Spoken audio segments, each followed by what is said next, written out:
Je vais faire caca chez Paul.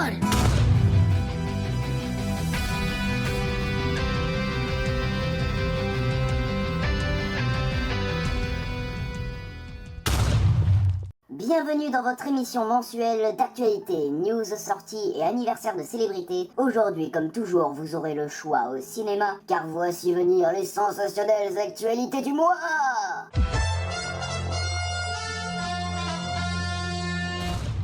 Avant de commencer à vous parler des sorties cinéma du prochain mois, parlons un peu des news de ce fameux mois d'août, mois où une certaine personne a fêté ses 18 ans, plus exactement le 19 août dernier. Bon anniversaire en retard à moi-même donc, mais que s'est-il passé entre-temps dans l'univers du 7e art ? Tout d'abord un peu d'action avec Mad Max Fury Road dont le réalisateur nous a donné quelques nouvelles sur les suites du film d'il y a 4 ans avec 2 histoires consacrées à Max et un spin-off sur Furiosa, l'impératrice charismatique à un bras jouée par Charlize Theron. En 2018 sortit Venom avec Tom Hardy qui divisa énormément les fans mais qui a plu pour la plupart. Une suite a dès lors été mise en préparation se concentrant toujours sur Venom mais aussi sur un nouveau méchant du nom de Carnage, un Venom rouge plus agile. Et direct ça me fait penser à une petite bestiole qu'on a vue dans la saison 3 d'une série qui est passée inaperçue en juillet. Non? Et ce fameux Venom 2 sera finalement réalisé par Andy Serkis, véritable pro dans la motion capture, ayant été l'acteur de Gollum mais ayant aussi réalisé le très réussi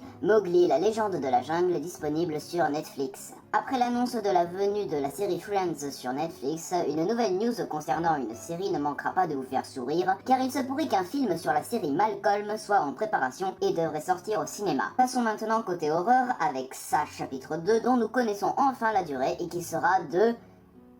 Oh putain de bordel de merde, ils veulent tous se faire aussi long que les 3 heures d'Endgame, c'est pas possible. On connaît aussi le titre des 2 prochaines suites du reboot d'Halloween sorti en 2018 avec Jamie Lee Curtis, faisant suite au premier film de 1978. Ainsi, Halloween Kills sortira en octobre 2020 et Halloween Ends en octobre 2021, qui clôturera la saga Laurie Strode. Allons maintenant aux States où une petite polémique a fait rage pendant ce mois d'août car à cause de récents attentats, le film d'horreur de Blumhouse The Hunt, thriller qui raconte l'histoire de riches poursuivant des pauvres pour les tuer avec des armes, a été repoussé à une date inconnue pour l'heure. Il se pourrait même que le film soit tout simplement annulé. Mais nous avons eu vent d'une date de sortie pour le moins jouissante pour les fans puisque le film American Nightmare 5, dernier film de la saga, sortira en juillet 2020. Le film Peur Bleue, film de SF horrifique avec des requins, aura droit quant à lui à un 3e film. Dr. Sleep, la suite de Shining, sortira quant à lui aux USA sous le symbole R-rated, ce qui veut dire qu'il n'est pas à conseiller pour un jeune public. Enfin, pour en finir avec l'horreur, sachez que si vous aimez la filmographie horrifique de James Wan, il reviendra avec un nouveau film d'horreur original avant de repartir sur Aquaman 2. Du côté de Disney, qui ne s'en fait plus parce que tout est à Disney maintenant avec la Fox dans ses petits tiroirs remplis de dollars, on vient de battre un record avec Le Roi Lion, film en live action de celui de 1994, vient de devenir le plus gros succès 2019 en France devant Avengers Endgame. D'ailleurs, au moment où j'enregistre la vidéo, Le Roi Lion est dans le top 10 du box-office mondial. Il est donc rentré dans le top 10 des plus gros succès de l'histoire du cinéma. Puisqu'on en parle, parlons Marvel avec le dévoilement de la phase 4 du MCU. Au programme Black Widow, Shang-Chi, Les Éternels, Doctor Strange 2 et Thor 4 dans lequel Nathalie Portman sera de retour pour incarner la déesse du tonnerre. Ce qui nous laisse supposer que la phase 5 s'accompagnera de Captain Marvel 2, Black Panther 2, Les Gardiens de la Galaxie 3 et Ant-Man 3. Mais pourquoi je ne cite pas Spider-Man 3 ? C'est parce que Sony a décidé de rompre les contrats avec Marvel Studios pour les droits du super-héros. Ainsi, désormais, on ne verra plus jamais Spider-Man aux côtés des Avengers, ce qui risque de poser problème à Kevin Feige pour les prochaines phases. Discutons un peu remake chez Disney. Si vous ne le saviez pas, un film live-action de la Petite Sirène est prévu et le cast divise. Le choix de Halle Bailey, une chanteuse afro-américaine, fait polémique car pour les puristes, la Petite Sirène est censée être de couleur blanche avec les cheveux roux. Le cast s'en compose aussi de Jacob Tremblay dans le rôle de Polochon, en ce moment à l'affiche de Good Boys, mais l'on ne verra finalement pas Harry Styles, pressenti pour être le prince Eric, puisqu'il a finalement décliné l'offre de Disney. Maintenant que la Fox leur appartient, Disney envisage un remake de Maman j'ai raté l'avion et de La nuit au musée, mais prévoit aussi d'autres suites pour la trilogie de la planète des singes avec César. Encore du Disney, l'événement de la D23 s'est déroulé en fin de mois d'août. En gros, on nous a appris l'arrivée de 3 nouvelles séries Marvel faisant partie de la phase 4. She-Hulk, Moon Knight et Miss Marvel. Les trailers de La Belle et le Clochard en live action et de la série The Mandalorian ont été divulgués. D'ailleurs, la série sur Obi-Wan Kenobi sur Disney+ vient d'être officialisée. Black Panther 2 sortira quant à lui aux USA en mai 2022. Passons du côté des agents secrets avec James Bond, car nous connaissons maintenant le véritable titre de Bond 25. Le film se nommera No Time to Die. Nous avons aussi la confirmation du prochain film Matrix où Keanu Reeves reprendra son rôle dans la saga. Le film Joker avec Joaquin Phoenix sera classé R aux USA, ce qui veut dire que le film est déconseillé aux mineurs non accompagnés. Pour en finir, nous avons la confirmation qu'un film Breaking Bad sera disponible sur Netflix le 11 octobre prochain et sera nommé El Camino, a Breaking Bad Movie. Niveau bande-annonce, on a eu droit à du Zombieland 2 complètement déjanté, du Gemini Man avec 2 Will Smith, donc 2 fois plus de classe. Et il y a eu aussi ça chapitre 2 avec une folle bande-annonce finale, 47 Meters Down 2, Maléfique 2, Rambo 5, La Famille Adams, Zeroville, le nouveau film de James Franco avec son partenaire de toujours Seth Rogen, le film sur Breaking Bad, Marriage Story avec Scarlett Johansson et Adam Driver, Noël, un film Disney sur Noël, La Belle et le Clochard en live action, la série The Mandalorian et Star Wars 9.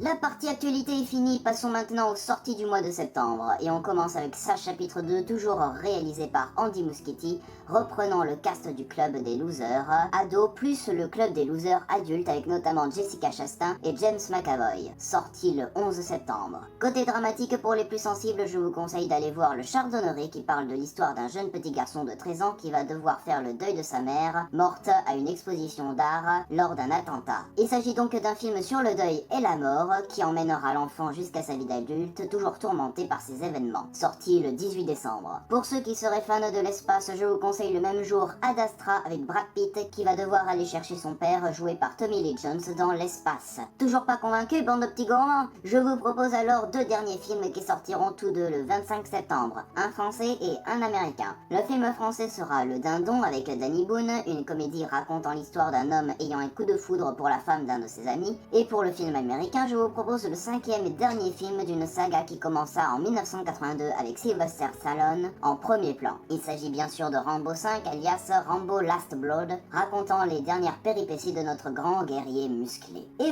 voilà toutes les sorties cinéma. Avant de se quitter, faisons un petit bond vers nos chères célébrités.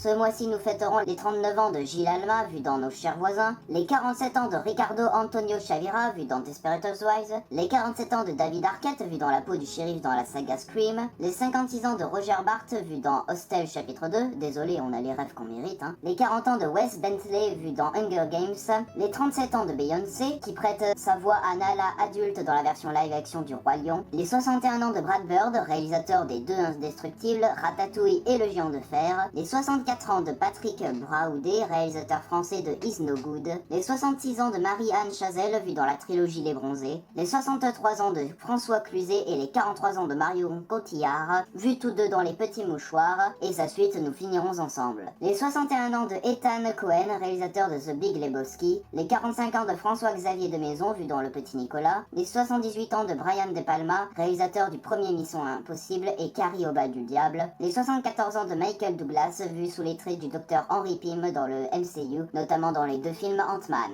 Les 57 ans de Mylène Farmer, chanteuse vue dans Ghostland, les 20 ans de Théo Fernandez, vu dans la saga Les Tuches, mais aussi dans Gaston Lagaffe, réalisé par Pef, les 47 ans de Martin Freeman, vu dans la trilogie Le Hobbit, les 67 ans de Mark Hamill, vu dans la saga Star Wars, sous les traits de Luke Skywalker, les 62 ans de Linda Hamilton, vu dans les 2 premiers films Terminator et dans le nouveau film qui va bientôt arriver, Terminator Dark Fate, les 87 ans de Ian Holm, vu dans Le Seigneur des Anneaux, les 67 ans de Michael Keaton, vu dans Spider-Man Homecoming, les 72 ans de Tommy Lee Jones, vu dans les 3 premiers films Men in Black, les 68 ans de Bill Murray, vu dans SOS Fantôme, les 71 ans de Sam Neill, vu dans Jurassic Park et Jurassic Park 3, les 46 ans de Gwyneth Paltrow, vu sous les traits de Pepper Potts dans le MCU, les 54 ans de Benoît Poelvoorde, vu dans Rien à déclarer, les 54 ans de Keanu Reeves, vu dans la trilogie John Wick, les 52 ans de Adam Sandler vu dans Pixel, les 53 ans de Charlie Sheen vu dans les 2 films Hot Shots, les 50 ans de Will Smith vu dans les 3 premiers films Men in Black et plus récemment dans le rôle du génie de la version live-action d'Aladdin, les 50 ans de Naomi Watts vu dans The Book of Henry, et enfin les 61 ans de Hans Zimmer, compositeur de musique du Roi Lion, Interstellar, Inception, Pirates des Caraïbes et bien d'autres. Phew, il y en a des anniversaires à souhaiter le mois prochain. Voilà, c'est tout pour aujourd'hui, on se retrouve le mois prochain, donc pas de panique, l'apocalypse n'est pas encore sur nous.